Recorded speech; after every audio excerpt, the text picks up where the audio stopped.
Hello and a very warm welcome to Rising Stars. I'm Vikram Oza. Now the retail industry, there's so much buzzing within that world, and also within that you have several layering that's happening. There is the eco-friendly stuff, and why not? Loungewear and nightwear included. That's the kind of business that NeceSera is in, a Delhi-based startup founded not too long ago in 2017 by Riddhi Jain. Riddhi Jain is joining us in the studio. Great to have you with us, Riddhi. Great to be here. Riddhi, do tell me your interest in the retail industry. I think your family is in the exports business, so yes. I guess it comes from there. But to create a line that's specific to women and women's loungewear and nightwear at that, where did that emerge? So I got back from my undergrad and I realized that there was a huge gap for comfortable loungewear.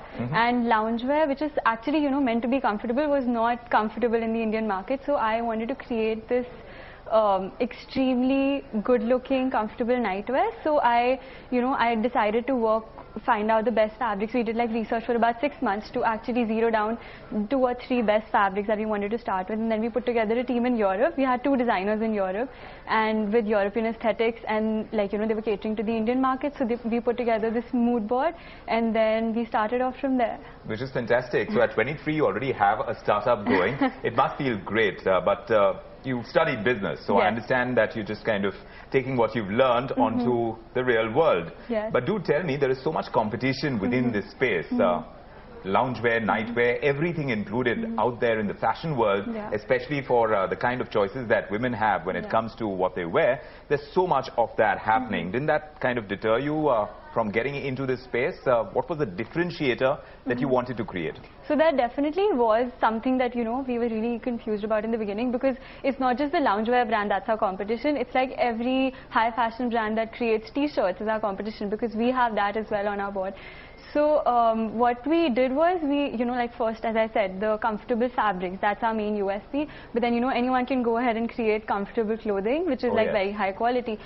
So that's where the European designers come in. For every loungewear that we have, every print has a story. And if you go to our website and see any of the prints, you'll see that they're not just just a couple of things thrown here and there.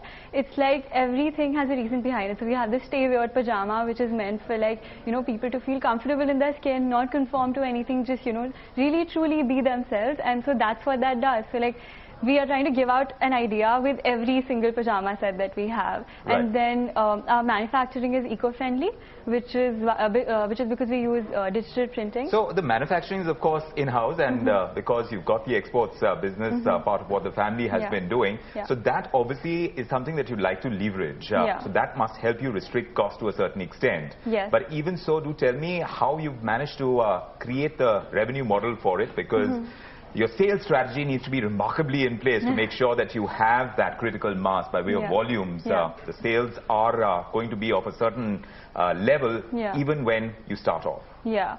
So we obviously we knew that our sales are not going to be the mass volume sales, within the first few months of our starting, and we had that in mind. So right now we are just focusing on getting people to try our products first, and even if that's a smaller quantity, we know that we have a certain retention rate that customers are going to be coming back, and it is kind of a wordplay that comes into thing that people are telling their families about it. The word of mouth works in your case? Yes, that definitely works. We have you'll be surprised, we have orders coming in from Bhilai, Indore, and cities that we've probably never even been to, and even major cities like Delhi and Bombay. So it's not it's only in the places where we've actually gone out and actively done some kind of marketing. It's actually just the quality of the product that's bringing these customers back. So online, offline, what's the kind of split that you're currently working with? So it's about, online is about 40% and offline is about 60%, because a lot of customers are actually moving to online, but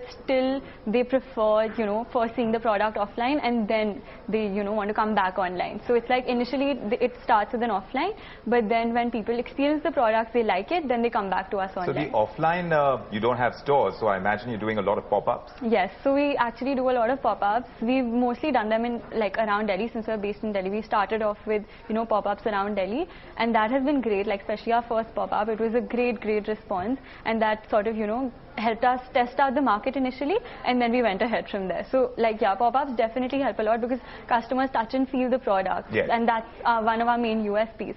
So it really helps us in getting customers. You mentioned the kind of raw materials that go into it, and obviously the cloth is going to be the comfort factor, as it were. A lot of women and men out there are used to wearing just pure cotton when they go to bed. Isn't that something that you wanted to restrict yourself to? Because I see a lot more innovation when it comes to the kind of fabrics you're using. So cotton is actually, yes, as you would think that, you know, like everyone knows about cotton, that's why like it's the most comfortable, and it's also a natural fabric. So we do have a small line of cottons because some people only want to stick to cotton, but then again, that's like what everyone is doing. So why would we also do cotton, right? Like we have that sort of small segment for those people who really just want to stick to cotton, but then now we have customers coming back to us saying that why do you have cotton now? Like we like this other fabric that you've done. So like that's the thing, like we are trying to differentiate ourselves. Yes, cotton is natural, but the thing is the fabrics that we are using, we make sure that they are highly breathable. And modal spandex, one of the fabrics that we're using, is actually more breathable than cotton. Yeah, but it's still synthetic. But I'm just wondering what it does to the pricing that you go with for the loungewear and nightwear that you put out there.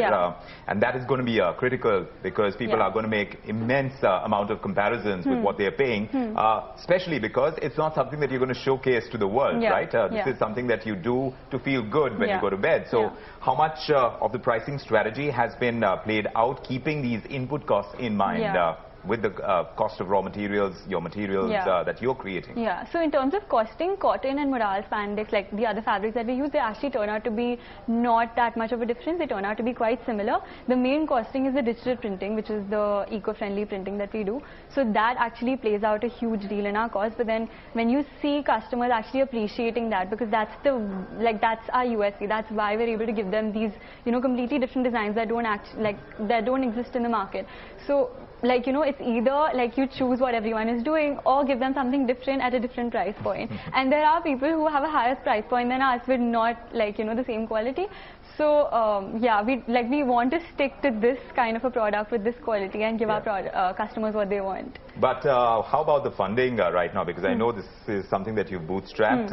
You put in as much as 35 lakhs already into the business. But how do you grow from here? How do you make sure that the pace of growth is consistent? It kind of you recover your costs, and of course profitability might be too much of an ask right now. But as far as brand goes, to stay restricted to loungewear and nightwear, isn't that something that plays on your mind?